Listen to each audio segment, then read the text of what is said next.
अगर आप भी चाहते हैं कि आरसीएम म्यूजिक के वीडियो सबसे पहले आप तक पहुंचे, तो लाल बटन को दबा के चैनल को सब्सक्राइब जरूर करें और साथ में बेल आइकन को दबाना ना भूलें।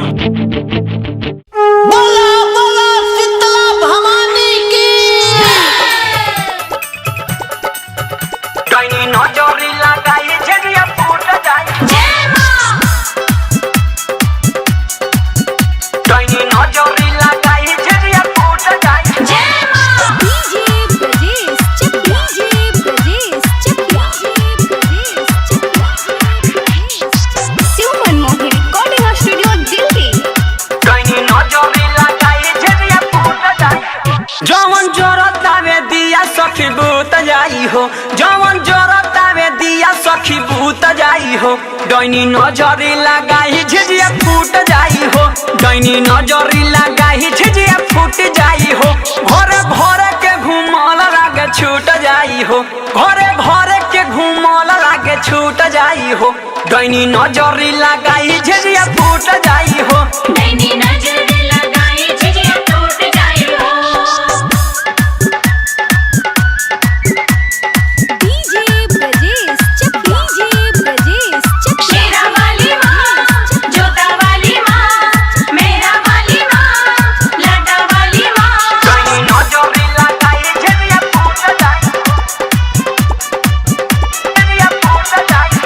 ओकर गुने बाटे भारी मंतर हमनी पमारी, ओकर गुने बाटे भारी मंतर हमनी पमारी। काजो राखी में लगा के दो डोइनिया के गाड़ी, सुनते हमनी के आवाज डर से सूत जाई हो, सुनते हमनी के आवाज डर से सूत जाई हो। डाइनी नजर लगाई झिझिया फूट जाई हो। नैनी नजर लगाई झिझिया टूट जाई हो।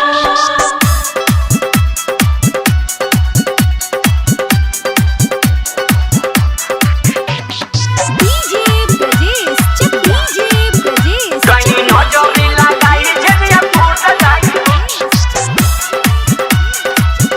डाइनी नजर लगाई झिझिया फूट जाई।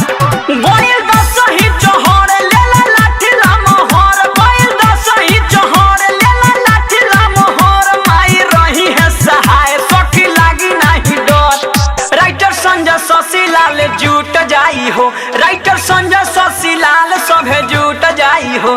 डाइनी नजर लगाई झिझिया फूट जाई हो। नैनी नजर लगाई झिझिया टूट जाई हो। घरे भरे के घूमल लागे छूट जाई हो, घरे भरे के घूमल लागे छूट जाई हो। डाइनी नजरी लगाई झिझिया फूट जाई हो। नैनी नजर लगाई झिझिया टूट जाई हो। डाउनलोड कीजिए RCM music official app play store से। आरसीएम म्यूजिक के सारे ऑडियो वीडियो डाउनलोड करने के लिए